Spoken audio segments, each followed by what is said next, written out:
હવે તમે મને સમજાયું કે ઓરામીટર શું છે, બરાબર, પણ હવે મારો ક્વેશ્ચન એ હતો કે ઓરામીટર જેનઝી ઓડિયન્સ માટે શું હેલ્પ કરે છે અમે સમજ્યા, પણ આ બધી જ વસ્તુમાં ઓરામીટર આપણું સ્ટાર્ટઅપ કઈ રીતે અર્ન કરશે, આપણી અર્નિંગ કઈ રીતે થશે? હા, તો સૌથી સારું એવું છે કે ભાઈ તમે આજે કેમ્પસમાં તમારા કેમ્પસમાં આવી ફેસ્ટ થતા હશે, રાઈટ? તમે બ્રાન્ડના સ્પોન્સરશિપ ફાઇન્ડ કરવા જાઓ છો, તો આખા વર્ષમાં બધી કોલેજમાં ઇફ હું બ્રાન્ડ છું તો મારે આવવા માટે એક જ ઓપ્શન હોય છે, જ્યાં કોઈ કોલેજનો ફેસ્ટ થાય છે ત્યારે જ હું માર્કેટ કરી શકું છું. તો હું કોલેજના એન્વાયરમેન્ટમાં 365 ડેઝ છું. ઓરામીટર બધા કોલેજના કેમ્પસમાં 365 દિવસ છે. ઇફ કોઈ બ્રાન્ડને ઓરામીટર સાથે પાર્ટનરશિપ કરીને માર્કેટ કરવું છે તો it is the only single app જે 365 દિવસ કોલેજના કલ્ચરમાં છે. હવે કોઈ બ્રાન્ડ ઇન્સ્ટાગ્રામ થ્રુ માર્કેટિંગ કરે છે બધી ઓડિયન્સ માટે, બટ એક એવું રૂટ છે અમારું જે કોલેજ રૂટ છે, જેમ કે સૌથી વધારે બ્રાન્ડ કોલેજમાં કોઈ ફોકસ કરવા માંગે છે, તો અમે એવી બ્રાન્ડ બનવા માંગીએ છીએ કે ફર્સ્ટ માઇન્ડમાં એક ઓપ્શન આવે કે અમે છીએ.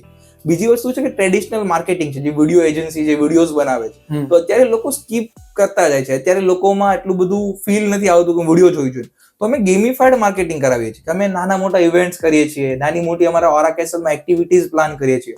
કોઈ બ્રાન્ડ માટે કોઈ ગેમ્સ બનાવી લીધી કે બીજી કઈ વસ્તુઓ કરી લીધી, તો અમે એવી રીતના બ્રાન્ડને એક સારું એવું ઓપોર્ચ્યુનિટી આપીએ છીએ કે તમે કોલેજની જે જેન્ઝી ઓડિયન્સ છે તેને જે ગમે છે તે રીતે તમે તેની પાસે જાઓ.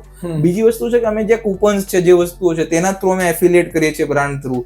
બીજી અમારા એપ પર જે બ્લુ ટીક છે આઉટડેટેડ થઈ ગયો, બ્લુ ટીક નથી જેન્ઝી ખરીદતા, રાઈટ? તો હું મારા એપમાં તમને એનિમે બેઝ અલગ અલગ થીમ્સ આપું છું, અલગ અલગ તમારી પાસે કેરેક્ટર અનલોક કરો છો તમે. આજે હું ઓરા ફામીના આટલા પોઈન્ટ કર્યા છે, તમારી પાસે આ પોઈન્ટ છે. પછી આગળ જતા જતા તમે ઘણી એવી વસ્તુઓ ઓપન કરતા જાઓ છો, તેના માટે અમુક ચાર્જીસ અમે લેવાનું સ્ટાર્ટ કરીશું. ઓકે, સો 2-3 વેઝ છે. એક તો આપણે એપની અંદર ઇન એપ પરચેસીસ બી છે, જેની અંદર થીમ્સ ને એવું બધું આપણે પરચેસ કરીશું. બીજું આપણે બ્રાન્ડ્સ જોડેથી માર્કેટિંગના પૈસા લઈએ છીએ, જે બે વેમાં હશે. એક ઇન એપ બી એમની જોડે માર્કેટિંગ થશે બધી વસ્તુઓમાં, અને ઓફલાઈનમાં બી કરીએ છીએ. ઓકે, સો એક બ્રાન્ડ્સ માટે આ સારો એક માર્કેટિંગ વે છે, ઇઝીલી જેન્ઝી ઓડિયન્સ સુધી પહોંચવા. ઓકે, બરાબર. સો હવે કરંટ સોશિયલ મીડિયામાં આપણને શું એવી કમી લાગી કે આપણે ઓરામીટર સ્ટાર્ટ કરવું પડે? કરંટ ઇન્સ્ટાગ્રામમાં, ફેસબુકમાં એવી શું એક મોટી પ્રોબ્લેમ છે? સૌથી મોટી પ્રોબ્લેમ કે આજના સોશિયલ મીડિયા સોશિયલ નથી રહ્યા. આજના જે સોશિયલ મીડિયા છે એ કન્ટેન્ટ ક્રિએશનના એપ બની ગયા છે. ઇટ્સ નથિંગ કે તમે અત્યારે યુટ્યુબ શોર્ટ્સ જુઓ, યુટ્યુબમાં હું યુટ્યુબ ખોલું છું, વિડીયો જોવા માટે ખોલું છું. તમે માઇન્ડમાં વિચારો હું ઇન્સ્ટાગ્રામ હવે શું કામ ખોલું છું? તમારી પાસે એક જ વિડીયોઝ જોવા માટે ખોલું છું. હવે સ્નેપચેટ બી જ્યારે ફોટો શેરિંગ હતું ત્યારે એક ટ્રેન્ડ હતો સ્નેપચેટનો, હું જાઉં છું ગમે ત્યાં ફોટો ક્લિક કરી, હવે નથી કરતા લોકો ક્લિક. તો બધી જગ્યાએ બધા ફોકસ, બધી ડાયરેક્શન એક શિફ્ટ આવી ગઈ.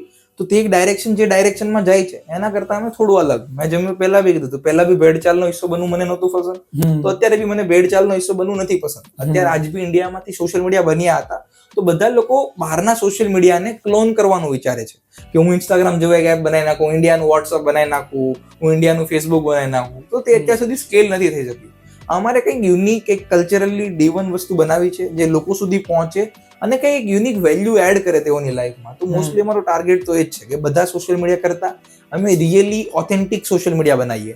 બરાબર. સો તમને શું લાગે છે કે કરંટ જે સોશિયલ મીડિયા છે એ એકના એક ટાઈમે જ્યારે માર્ક ઝકરબર્ગે એમને જ્યારે સોશિયલ મીડિયા કોમ્યુનિટી સ્ટાર્ટ કરી હતી ફેસબુકથી, તો એ વસ્તુ બધાની સોશિયલ લાઈફ બેટર કરવા માટે કરી હતી. પણ અત્યારે એનું રિઝલ્ટ એ આવી રહ્યું છે કે જેન્ઝી અને એ બધા જ લોકો અત્યારે લોનલી ફીલ કરી રહ્યા છે સોશિયલ મીડિયા હોવા છતાં.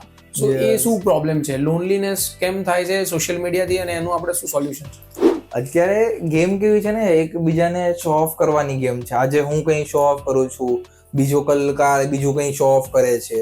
અને બીજી વસ્તુ કેવી છે કે રીલ્સ ને બધી છે ને, આપણે કે રીલ લાઈફ ને રિયલ લાઈફ, તે વચ્ચે બહુ મોટો ડિફરન્સ આવી ગયો છે. અત્યારે લોકો તમે રીલમાં જોવો છો તો કરોડપતિ હોય છે કે બીજું બધા બહુ સારા પૈસા વાળા હોય છે કે ભાઈ બહુ અબજોપતિ છે. નોર્મલી આપણને થાય હોય યંગ એજમાં તો ઘણું ખરું અચીવ કરી લીધું છે, હું બહુ પાછળ રહી ગયો છું. ઇફ તો તમે રિયાલિટી જો તો એઝ અ એવરેજ મિલેનિયર 50+ ની એજ પર બને છે. અને આપણા માઇન્ડસેટમાં હોય છે કે ભાઈ હું 20 ની એજમાં જ કરોડપતિ બની જાઉં, 21 ની. યંગ એજમાં બહુ સારું કરવું સારું છે, ઇટ ઇઝ નથિંગ કે હું બી બહુ યંગ એજમાં કરું છું. બટ એક માઇન્ડસેટ છે ને જે કમ્પેરિઝન લોકો બહુ વધતું જાય છે. બીજી વસ્તુ છે કે આખો દિવસ એક જ સ્ક્રોલિંગ કરતા લે છે. તો લોકો, જો હું આખો દિવસ 5 કલાક મારી સ્ક્રોલિંગમાં આપું છું, તો હું મારો જે 5 કલાકમાંથી 1 કલાક જો બીજા કોઈ માણસ સાથે વાત કરવામાં સ્પેન્ડ કરતે તો કંઈક અલગ દુનિયા હોતે. બટ જે વસ્તુઓ એક નેગેટિવ ડાયરેક્શનમાં જાય છે. ઓરામીટર સ્ટાર્ટ થયું તેમાં બી આ જ અમારું હતું, Gen Z is the loneliest generation. અમારું જીટીએમમાં બી એને ફર્સ્ટ ટાર્ગેટ કરવાનું એ હતું. તમે જો કંઈ ના કંઈ તે લોકો વચ્ચે કોમ્યુનિટીઝ બનાવીએ, કંઈ ના કંઈ રીતે તેઓની ગેધરિંગ વધારીએ, કંઈ ના કંઈ તે લોકો એકબીજાના સપોર્ટમાં આવે, તો કંઈક અમે એક સારો પોઝિટિવ ચેન્જ લાવીએ. અત્યારે જે ડિજિટલી હેબિટ છે ને બહુ ખરાબ છે લોકોની, કે આખો દિવસ 5-6 કલાક ડૂમ સ્ક્રોલિંગ કે માઇન્ડલેસ સ્ક્રોલિંગ છે, હું વિચારતો નથી, સ્ક્રોલ કર્યા કરું છું.